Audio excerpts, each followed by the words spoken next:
It's Mike Jordan with Unique Wealth Education back for another episode. And as you know, we like to be real diversify on these podcasts, and we talk to so many different people from, apartment syndicators to fix and flippers, wholesalers. And, today we're so honored to have Douglas Skipworth. He is from Crestcore in Memphis, Tennessee. And welcome to the show, Doug. Hey, Mike, man, I'm glad to be here. Thank you for inviting me.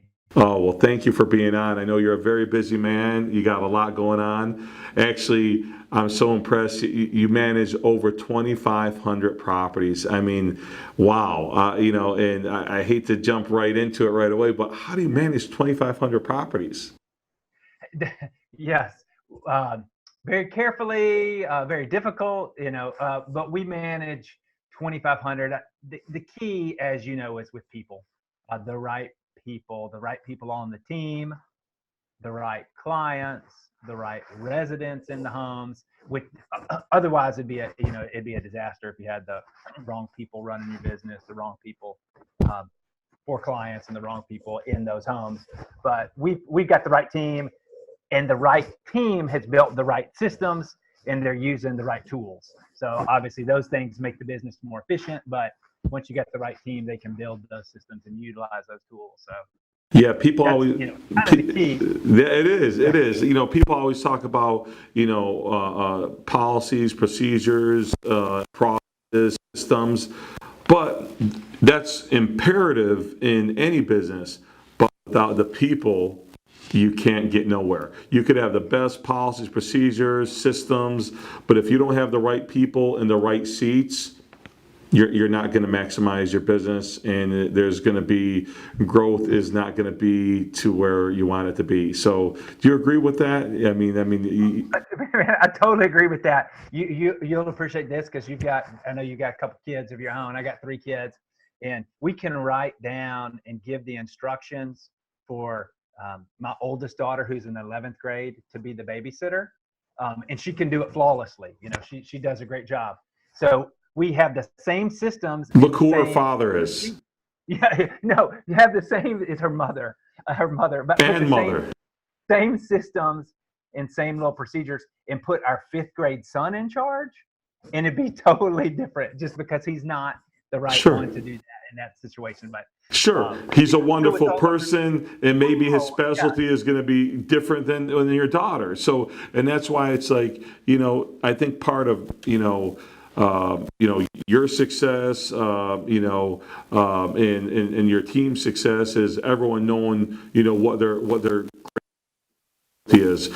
For myself, I've identified myself as, being a guy who's a visionary, a networker, and someone who loves marketing. I'm not the best in the world at it, but I love it and I love learning about it. But that's where my core genius, sort of speak, is there, and that's where I feel comfortable and strive. So that's it's your superpower or your unique ability. I see it, and when you connected us to countless people, vendors, my pleasure. Yeah, you've your been pleasure. You've been wonderful to us too. You really helped me out with, and our company out with so many different aspects. I always tell my property management department, we manage about 1,000 properties. I say, hey, listen, you could reach out to, Doug or Dan's team there, and I'm like, they're so helpful, and you guys have always been so helpful. So I appreciate that, and I appreciate you being on the podcast because I look at you as such a giver. You're just such a good person, a giver, a guy who, it's no surprising, where your success is at and where you're going because, I look at it like you give, and you receive, and you're just such a smart guy. So hey, just to that, it's just like you. I mean, my unique ability, setting goals, and making connections. So I love doing those 2 things, and so happy to help people.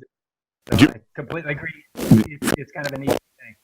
Get to where you're at because of relationships. Feel that that's been a big part of it.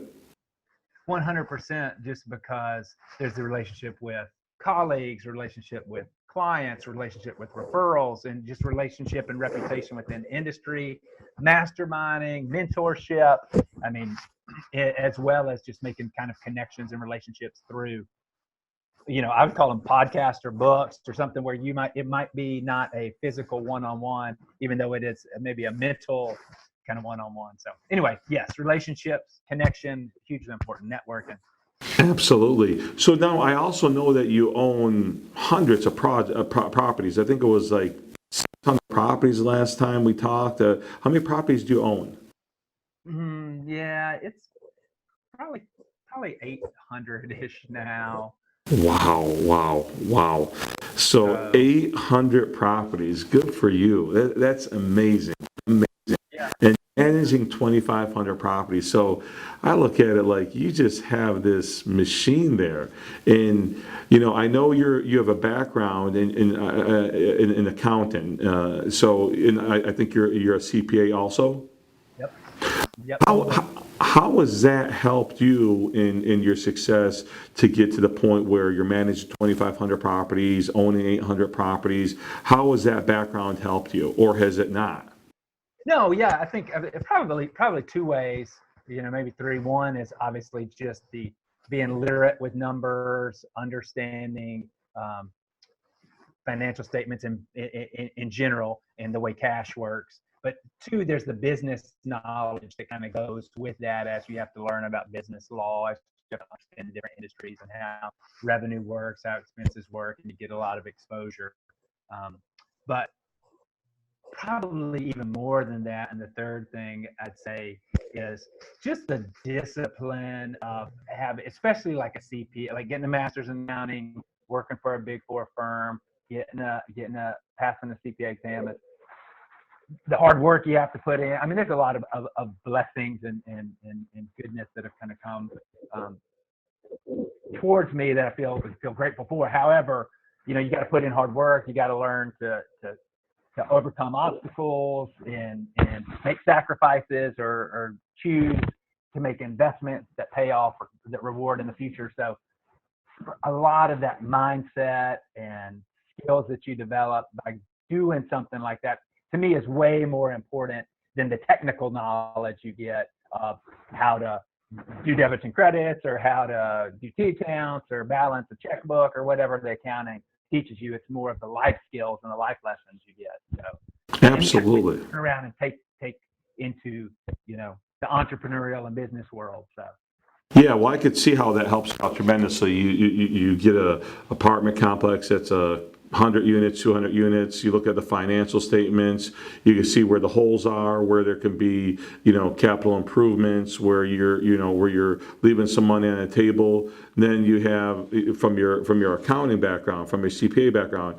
Then you have your real estate knowledge, what you've built up, and you look at it like, hey, okay, I know this area. Here's the comps. Here's what we can get. This and that. You combine those two, you got a recipe for success of where you're at. So that's amazing. I love that. So thanks for sharing that. So Yep. how did you get started in real estate? Oh man. So my background I had a business background, and I always wanted to, since college, always wanted to be a business owner and to be on the operator side of the business. I had started in banking and finance accounting, like you mentioned. Um, and so I got a chance to work with partner with a guy and start a real estate technology company. It's kind of like a proprietary Zillow back in the day. This is 2002, so 15, 18 years ago. And at that time, I was learning a lot about real estate data. It was an exciting time pre-Zillow. Well, things were kind of a little bit wild west as far as so many different providers and such. And I moved into a neighborhood with same neighborhood a guy named Dan Butler moved into, and somehow we got introduced as exercisers. So he liked to jog, I liked to jog, so we started jogging. And he was buying rental property at the time. 2001, he bought a 19-unit apartment complex. And so he was telling me about it as we were jogging, and I was telling him about, hey, I'm working with real estate agents, I'm working with appraisers all day, every day, and understanding rental houses. And he started buying single-family homes as rental property. And so 2007, I was like, man, after Dan's tutelage and mentorship and teaching me along on these runs, I was like, I'm gonna buy a rental house and see how it goes. And so I bought one, bought another. Dan and I ended up buying some together, and then we decided to buy a few more together, start managing for others, and so we kind of started a great partnership. So Hey, that's how it went.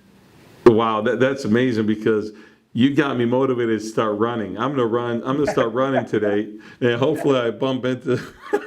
Hey, I'll tell you, that is kind of like that. What I was talking about with that CPA. That to us is like, for whatever reason, we decided we're going to run Tuesday, Thursday, Saturday, and Sunday, and there's always an excuse not to run. This morning it was 68, 70 degrees and raining in Memphis. But at 6 o'clock, I knew Dan was going to be out there waiting for me, and I had to get up and go because it's always too cold, too hot, the weather's too bad. Somebody stayed up too late. I've got too much going on this morning, so we just say, man, we got to commit to it. And so that again is kind of like life and business, especially. That you just got to overcome those obstacles. There's always a reason why you couldn't get a house rented, or why you couldn't make that deal work, or why this person's upset. So we just constantly say, hey man, it's kind of that Jocko Willink extreme ownership. If you've read that, just hey, what can I do in this situation? So You took the words out of my mouth. I was going to say, run. just like life, and honestly, you got to overcome obstacles, and you got to be resilient. And one of the things that you mentioned here is, you take care of your body and your mind. When you run, I believe that you're not only taking care of your physical body, but also it's good mentally to clear your mind and to work out and all that good stuff. So how has that played a part in your fitness? In business, has that helped you? Yeah, yes, I have always had kind of a morning routine, and exercise is a big component of my morning routine. Every 4 days in running, the other 3 days doing some other exercise. But I think it's something like The Miracle Morning by Hal Elrod. It's a great book that talks about the discipline of having this morning routine, and exercise being a huge part of it. I think not only does it do the things that you said, it keeps you fit, but it gives you that. For us, it's maybe a stress reliever, or something that kind of takes you out of the work grind and kind of gets your blood flowing. And so for me, it gives me the energy and stamina that I need to make it through the day. So yeah, I have always exercised. I remember I was talking with my folks this weekend, and my grandfather, I remember, man, he was in his 70s and 80s. I remember him, it wasn't a lot, but he was over there, kind of curling and doing something and doing push-ups. So I'm like, that's going to be me. So love it. That's part of success. To me, it's like, a lot of times people, just measure success by, how much money someone's making, or their position, or where they're at with their company. But to me, success is a whole. I look at it like, how's your health? How's your family life? How's your spiritual life? How's your financial life? How's your work direction going? To me, you combine all that, and that's success. It really is. And it's just not one part of it or two parts of it. I think it's a whole gamut, and that's very important, because without your health, how can you go to work? How can you function right? Or without your physical or mental health. So that's very important, and that's impressive that I hear a lot of the most successful people in the world, when I read about them and learn more about them, they have that as part of their life, because it helps clear their mind. It keeps them physically fit. So that's great information and great to know. So Doug, with your successes here, it's wow. You're different than a lot of people around the country that have this, huge property management portfolio. huge rental portfolio, another, couple people that, are in similar situations. And how do you think that you are unique in your field, like as far as property management, and because that's your core business, I feel, and then you're owning your properties, is a spin-off ancillary business. So how are you unique in property management? What makes you special? What makes you, your company a little different than the other property management companies around? Yeah, no, I think you're right in saying that in the midst of all this, property management is the core business because we kind of like, so goes property management, so goes the other businesses. I mean, you could have a real estate brokerage selling to investors, and you could have a construction company doing and maintenance company doing work for property management companies, or you could have a passive investment portfolio like that. But because of the way we wanted to do it, to be our own biggest client and to service ourselves, property management is the heart of the house, kind of, so to speak, where everything flows from serving the clients, whether we're a client or a third-party client, and the residents. Having the colleagues and the team members that serve well, it's key for everything we're doing. So some of the things that we're doing a little differently is that we are focused a little bit regionally. So whereas you have some companies that are strictly in one market, and then you have a lot of companies now that are in several national markets. Because I think people see that some investors want to go to not just a local market, but several markets. And so for us, we're kind of expanding around our region, kind of a regional firm instead of a national firm that's, in Atlanta, in Dallas, and Denver. It's like, no, we're like the real property managements of the world, or like I think there's another company by the name of bigger ones, Home River, Renter's Warehouse. But so we're trying to provide all our services, whether it's brokerage, property management, maintenance, construction, all piggybacking in the same area. So our clients are responding well to that, so that they can buy in those multiple markets. And then building our team, we use a lot of the culture is very important to us, leading by example. So our team, the way we built it is they're, vertically integrated, and then they're horizontally collaborating. So there's a vertical integration and horizontal collaboration. And that just means the business unit leaders are their own biggest customers, but they work together.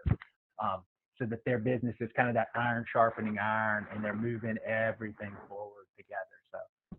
Did you ever go through? Do you use EOS as a model? Traction? Is this something that you follow? Yeah, so that's funny. So I say we're vertically integrated. We are horizontally, we collaborate, but then come from a global picture, we have some orchestration or coordination, and that's EOS, Culture Index, just some business tools and things that we provided. We have a shared services company that provides support and strategic services. And so Entrepreneur Operating System, Traction by Gino Wickman. Yes, we've been using Traction for probably 3 years or so. Been very good for us to put our vision down in words and on paper so that we can communicate it, and then to execute on it. Same with Culture Index. Culture Index is simply a people managing tool, something like Disc Profile or Myers-Briggs or Colby. So we've just chose to use Culture Index. It helps us put the right team members in the right spots, kind of maximize everybody's strengths, kind of like we were talking about. What's your unique ability? How can we get you play into that? How can we make your weaknesses irrelevant? And how can we, by adding other people to take up where, the strengths I don't have. Like I said, I've only got 2, which is kind of setting goals and making connections.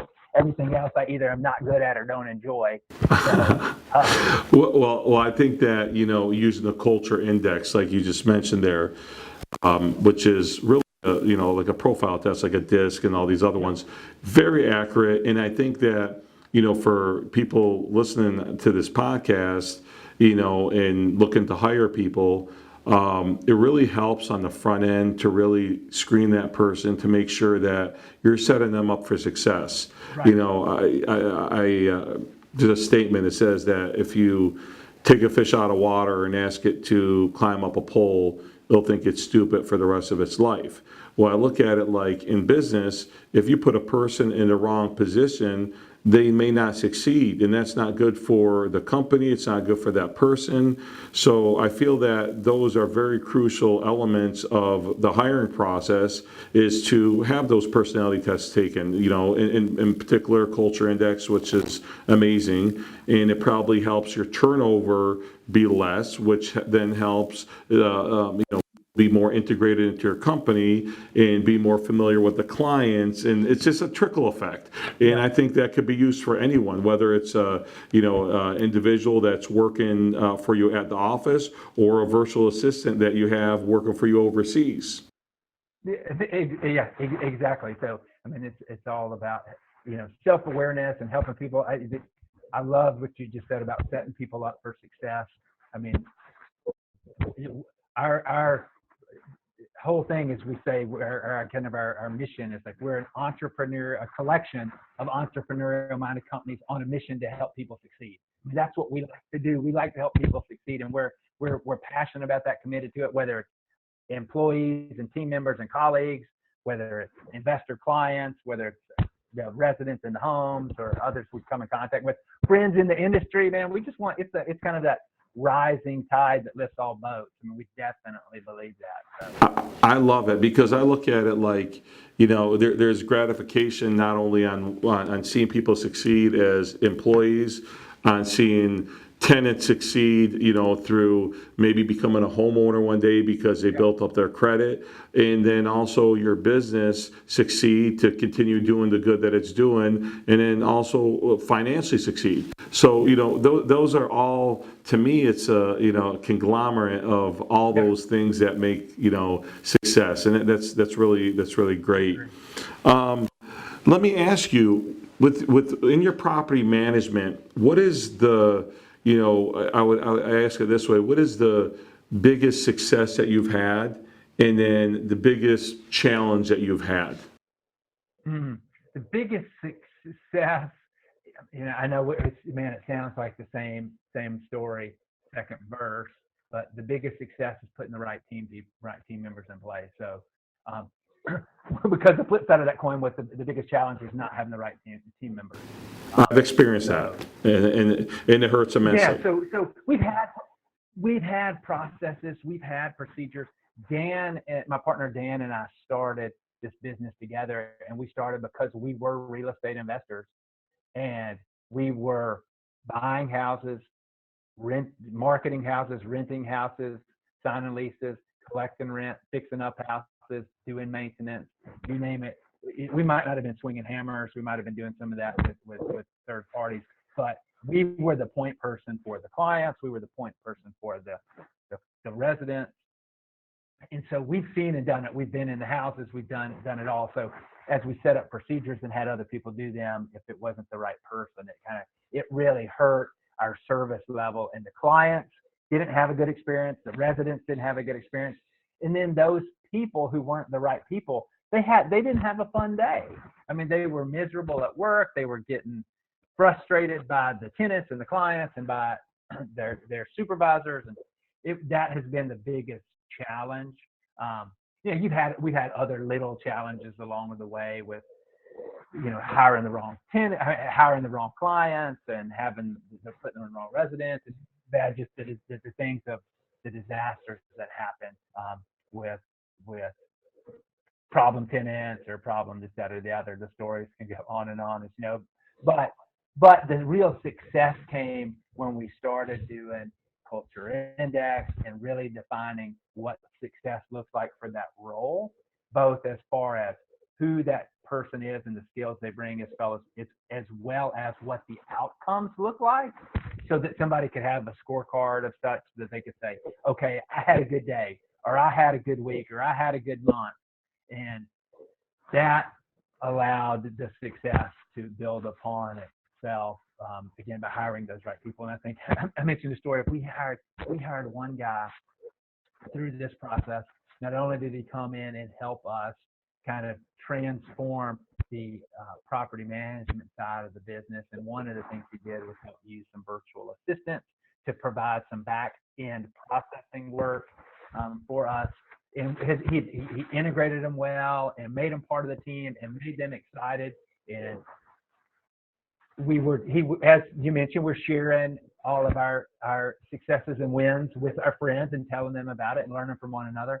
And we had some interest from people to help and to learn more. And so he spun out a virtual assistant company because there was so much interest. We're still our biggest customer. Our brokerage uses it. Our property management company uses our maintenance company, our construction company.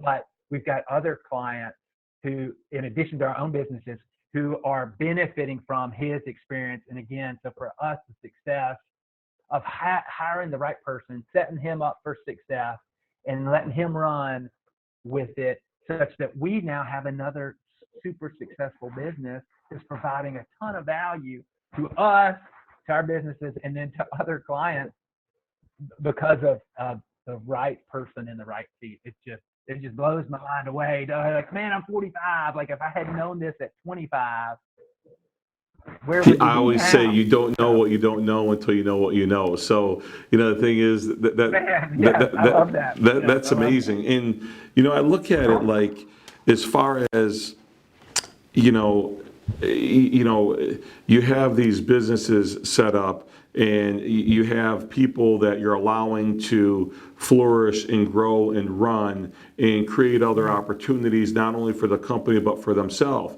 So what it does is it makes a great work atmosphere because, people could come up with ideas. People could climb up the ladder as high as they want. And I always tell everyone in my office, I'm like, hey guys, there's a ladder. It's really, really tall, and you get to choose how high you want to climb up on the ladder.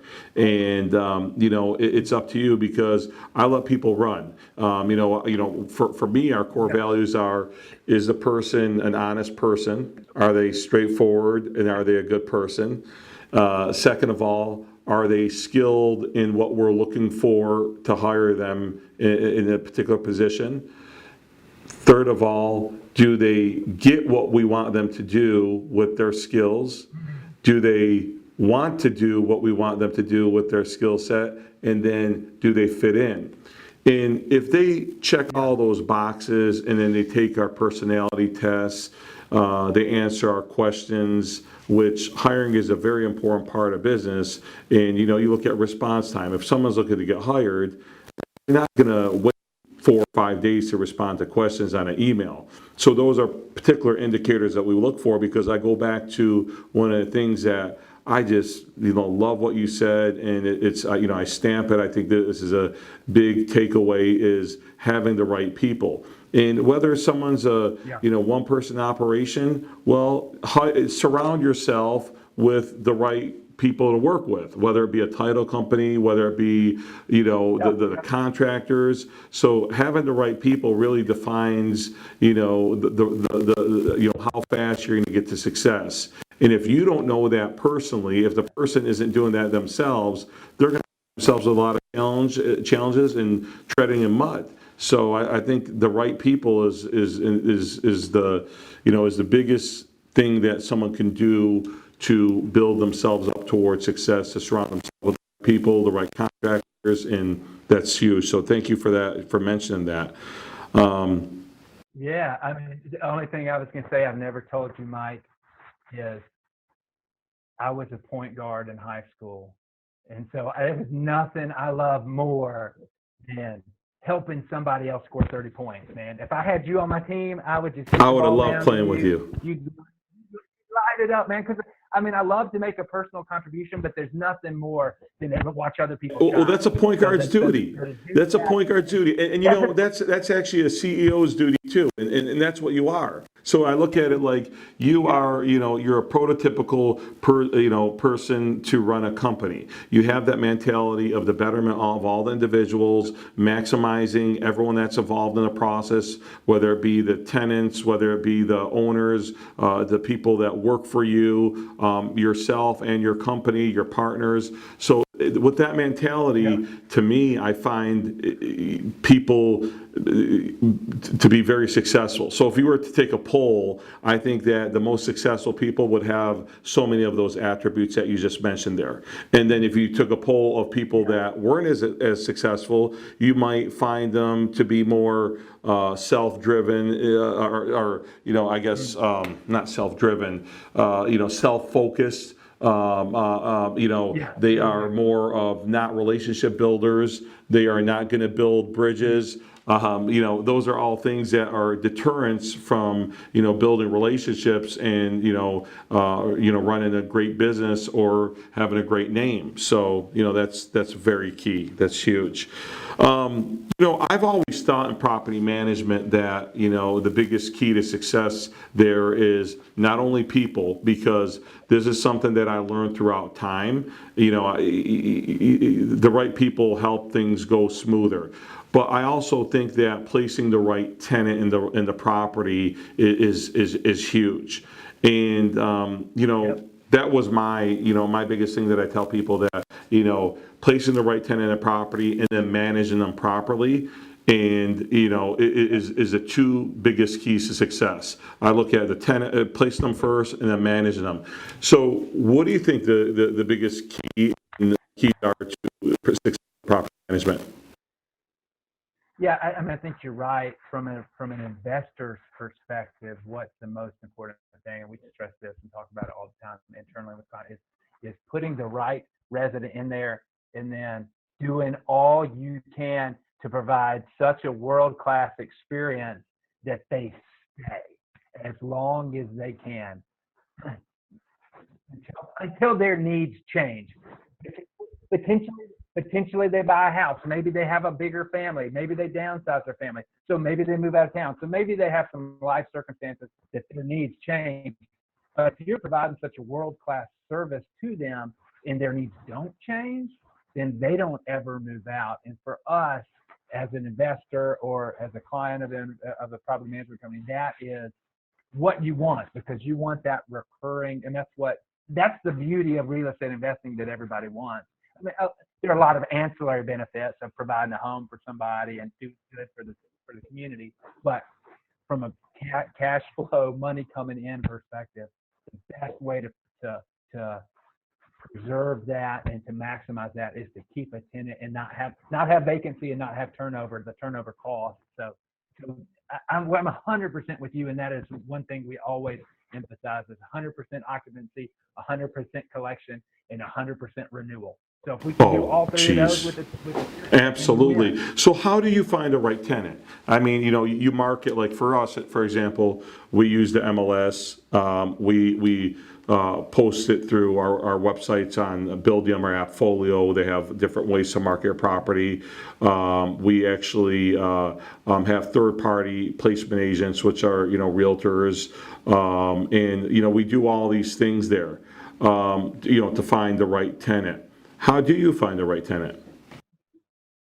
Yes, it's very much similar things, whether it's market, to try and fix the house up right so that it is safe, it's habitable, it's clean, so that anybody would be excited for the right property type, whether they're rent $700, $1,000, $1,500. That's kind of our market, and fix it to the standard and attract good pictures, lots of marketing, syndication, like you said, out to the Zillows and the other sites that have attract the prospective residents. And then we've got leasing agents, we've got leasing reps and specialists who work the phones.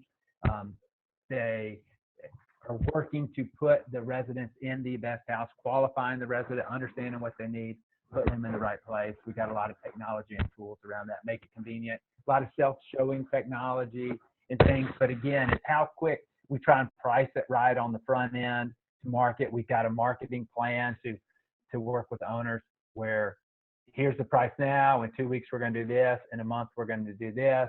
So again, trying to find the right, but we would rather wait an extra week or wait an extra couple of weeks to find the right I always say that. For that home. So rather than just what we've said since day one is like, getting a house rented is not a problem. That I could put a tenant in there tomorrow.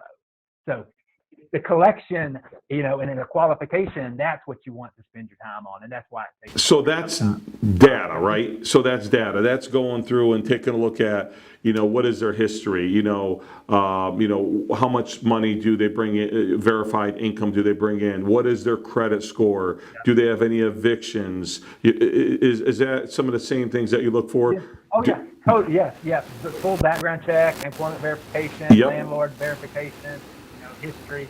So not only is this for the listeners out there to, you're listening to, Doug, who has incredible success, high occupancy, is a premier property management company around the country. But when I asked you that question, I love it. I learned so much from these, podcasts also because, there's so many. I always look at it like, I'm never going to stop learning. If I think I know it all, there's a big problem, and I'm going to really start to find myself, hurting. I'm gonna fail. I'm gonna fail. I think that when you think you know everything, and you think that no one can teach you something, that you're not going to be as successful as you can be. To me, you're not maximizing yourself. I feel that's a type of failure for myself, and I'm not going to do that. So asking you these questions, and then I say, "Wow, I do that too." That's wonderful. I'm like, I'm doing what Doug's doing, and he is the standard in property management. So that's awesome to hear that. Yeah, I mean, and to that, I mean, I would bet that LeBron James is going to be the hardest working person player in the off season this year. That could not make the play, you know what I mean? But to be the pinnacle, to be the top, arguably the top, he's going to work as hard. So it's like you've got to keep working hard and learning. It's like you can't just rest or what happened. Absolutely. So after you place this tenant in the property, how do you give them this A+ experience so they're going to come back and renew with you? Yeah, that what we're shooting for is to operate with excellence and provide a world-class experience. So that's both for the employees and the clients, but also just as much for the residents, because they, in many ways, feel the operating with excellence and feel what you're talking about, the world-class customer experience. So we're doing all types of things for them, trying to stay ahead of technology, where they're making convenient ways for them to pay, convenient ways for them to submit work orders, monitor work orders, communicate with us, by providing them that, again, it starts with initially the safe, clean, and habitable home, because if you don't have that, then the relationship starts off rocky, and it's really hard to get that. It's kind of like you're here, you go here, and have to coming back up. So we prefer to kind of keep this nice steady climb, or even better yet, stay up here, and keep kind of staying. Yeah. So I always say that, what we do is we actually drop newsletters on a regular basis to keep the tenants, Cool. updated. We let them know how, if they want to improve their credit score, there's credit repair companies that could help them out there. Yep. So they appreciate it. So we're staying in touch with them. And another thing that we do too is we look at it, and I put it on our wall at one point until we did a build out. Then I actually had to remove that wall. But I said that, ultimately, what do clients, customers, the owners of the homes, the people that we're property managing for, what do they want? And I always boiled it down to two things: communication, and they want rental income coming in. And if you have communication, straightforward, honest communication with them, you're going to get to the point of great cash flowing properties. And it's as simple as that. Yep. So to me, I like to make things as simple as possible. Don't complicate it. I've always been taught KISS, keep it simple, stupid. So, communication, money, and then with the tenants, on the tenant side, show them that, number one, you call for a work order, we're going to be out there. Depending on the severity of it, if it's a hot water tank or furnace that's out, we're getting out there right away. If it's a doorknob that's broken, it could wait 72 hours. We're going to get out there. It's not going to be on the highest priority list. But you take care of both sides of, the tenant and the owner, you're going to be successful. I mean, and you know, and then you have the right people that are doing that with process maps, policies and procedures, systems, all the tools that they need to be successful. You're going to operate, you know, a really good, strong company. And I believe that the best form of advertising is referrals, and that's where we get a lot of our third-party business. So we produce a lot of properties on a monthly basis, roughly 20 to 25 properties on the turnkey side, which funnels to our property management division. But we also get third-party business, which we love too. And we don't take all third-party business. We take a look at it and we're like, what area is it in? What's the expectations of the owner? What's the situation with the home? Is the owner willing to fix these violations for us to get a good tenant in there? And if some of those don't meet our criteria, we're not just taking on any home, because what's going to happen is someone's not going to be happy with us, and that's not what we're going to do. So we actually turn down a lot of business. We really do. We turn down a lot of business that just isn't up our alley. Yeah, I think you're smart to do that. You got to align yourself with the people that you're going, because you want to help them succeed. We have had that same conversation with owners. It's like, you know, we might say we're not the best fit for you because of the way we do this or the way you want this done. That it's going to be, to your point, the communication is going to have problems, or there's going to be a problem with the cash flow. So I love that with the owners, that they just want communication and cash flow. I mean, that sums it up sweet. So I'm gonna steal that. Thank you so much. Thank you so much, Doug. You know, I know this is you have a busy schedule. I just want to ask you one last thing here, and we'll wrap it up. And hopefully, we could have you back on the show in 6 months or a year. You're a wealth of knowledge. I could talk to great, honest, successful people like you all day and learn so much, and have our listeners learn so much too. How would you suggest someone that is in real estate, or is getting started in real estate, or is in real estate right now, to be successful in it? You know, a guy like you that has 800 properties, you know, can give someone some tips. So what suggestions would you have for listeners to be able to get to success, whether they haven't started yet or whether they're in real estate? Okay, great question. A couple of things come to mind. You know, the platitudes, the high level things we talked about: relationships. You know, give more than you get, add value, do the things for those relationships and those people that you know, that it's reciprocal and it's mutually beneficial, and not just sucking from people. A lot of learning and reading, and a lot of looking at deals and understanding property. So just the more you can learn about the business and build relationships, I feel like that, to me, and even a kind of a similar, it's like setting a goal, knowing why you're doing it, what's your purpose, what's your big why, what is it about real estate, or what are you trying to accomplish through real estate. So that to me is on the one hand. Then as far as like real practical tools, like biggerpockets.com. I mean, if you're not on BiggerPockets, and to me, it's the best place for investors, property managers, flippers, turnkey folks, wholesalers, anybody who wants to learn about real estate from on the investing side, even a little bit on the multifamily or bigger commercial side. So biggerpockets.com, conferences, whether it's things like Think Realty, IMN, other mastermind groups. You can learn a lot by rubbing shoulders with guys like You're too kind. At those places, and in little, you know, we have a local RIA, a National Real Estate Investor Association. And those are important. We're involved in the RIA. We've got a RIA tonight, so I'm headed out there. Told my wife, I'm like, hey, it's MIG night, Memphis Investor Group. So headed to MIG, won't be home till a little bit later than normal. But excited to network, learn. We're talking. The whole session tonight is on Section 8.